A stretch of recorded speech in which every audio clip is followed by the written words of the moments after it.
اعوذ باللہ من الشیطان الرجیم بسم اللہ الرحمن الرحیم۔ ناظرین حضرات، السلام علیکم ورحمۃ اللہ وبرکاتہ۔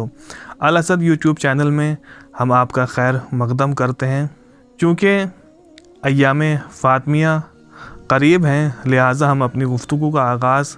ذکر پاک جناب سیدہ سلام اللہ علیہا سے کرتے ہیں۔ ناظرین حضرات، آپ کا مشاہدہ ہوگا، آپ نے دیکھا ہوگا کہ فلاں صاحب کی جو بیٹی ہے بڑی نیک ہے، نیک اختر ہے، اور آپ کا یہ بھی مشاہدہ ہوگا کہ آپ نے دیکھا ہوگا کہ فلاں صاحبہ جو ہیں بڑی نیک کردار ماں ہیں۔ لیکن آپ کا کہیں یہ مشاہدہ نہیں ہوگا کہ ایک ہی بیوی ایک ہی وقت میں ایک بہترین بیٹی بھی ہو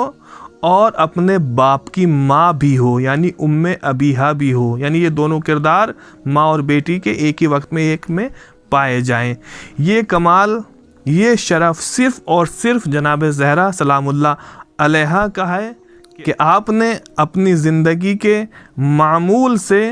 ان دو کردار کو با یک وقت جمع کر دیا، یعنی آپ ایک ہی وقت میں اپنے باپ کی بیٹی بھی ہیں اور ایک ہی وقت میں اپنے باپ کی ماں بھی ہے، ام ابیہا بھی ہیں۔ یہ دو کردار آپ نے اس طریقے سے ادا کیے۔ بیٹی کا کردار آپ نے اس طریقے سے ادا کیا کہ جب بھی رسول اللہ آپ کے گھر تشریف لاتے تھے، جب بھی آپ کے گھر تشریف لاتے تھے تو آپ ان کے احترام کے لیے کھڑی ہو جایا کرتی تھی اور اپنی بیٹھنے کی جگہ پر اپنے بابا کو بٹھایا کرتی تھی، اور جب رسول اللہ صلی اللہ علیہ وآلہ وسلم بیٹھ جاتے تھے تو آپ اپنے بابا کے ہاتھوں کا بوسہ لیا کرتی تھی۔ یہ سیرت ہے جناب زہرا سلام اللہ علیہا کی۔ اس طریقے سے آپ نے بیٹی کے کردار کو ادا کیا، اور اسی کے ساتھ ساتھ ماں کا کردار آپ نے اس طریقے سے ادا کیا ہے کہ جب بھی آپ نے دیکھا ہوگا کہ جب بھی کسی بچے پر کوئی مشکل آن پڑتی ہے، کوئی مصیبت آن پڑتی ہے تو وہ دوڑ کر اپنی ماں کے پاس جاتا ہے۔ تو اسی طریقے سے ہمارے رسول صلی اللہ علیہ وآلہ وسلم پر جب بھی کوئی مشکل پڑتی تھی، جب بھی کوئی مصیبت پڑتی تھی، یہاں تک کہ اگر آپ کو معمولی سا بخار بھی ہو جاتا تھا یا اپنے بدن میں ضعف اور کمزوری محسوس کرتے تھے تو آپ جناب زہرا سلام اللہ علیہا کی خدمت میں آیا کرتے تھے۔ اور اسی طریقے سے جب آپ اپنے بیٹی کی خدمت میں آیا کرتے تھے تو جناب زہرا فاطمہ زہرا سلام اللہ علیہا آپ کی خدمت اس طریقے سے انجام دیتی تھی جیسے کوئی شفیق ماں اپنے بچے کی خدمت کرتی ہے، اپنے بچے کی خدمت کرتی ہے۔ اس طریقے سے آپ اپنے بابا کی خدمت انجام دیا کرتی تھی۔ اس کے علاوہ جب رسول اللہ مکے میں جو ہے وہ تبلیغ کے فرائض انجام دیتے تھے تو جو مکے کے بد نصیب کافر و مشرک ہوتے تھے وہاں پر کوڑا کرکٹ ڈال کر جایا کرتے تھے یا پر گندگی پھینک کر چلے جاتے تھے۔ جب آپ اس حالت میں اپنے گھر جناب زہرا کے گھر تشریف لاتے تھے تو جناب سیدہ آپ کو دیکھ کر آپ سے لپٹ جایا کرتی تھی، دوڑ کر آپ سے لپٹ جایا کرتی تھی، اور پانی لانے کے بعد آپ کے سر کو دھویا کرتی تھی، آپ کے چہرے کو دھویا کرتی تھی، بڑی شفقت سے آپ کی خدمت انجام دیا کرتی تھی۔ اس طریقے سے آپ کی خدمت انجام دیا کرتی تھی کہ جب قرب و جوار کے لوگ،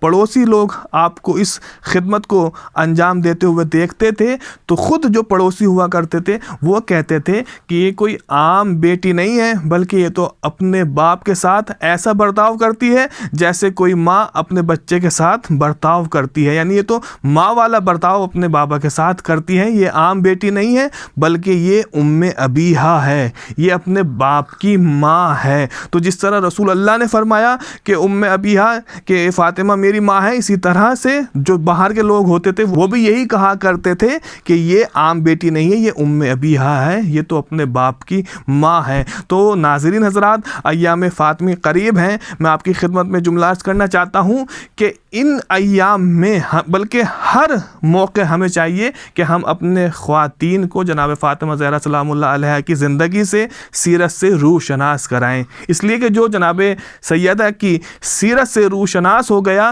تو اس کی زندگی کامیاب ہو جائے گی۔ مثلا ہر عورت کے 3 کردار ہوتے ہیں، بیٹی ہوتی ہے،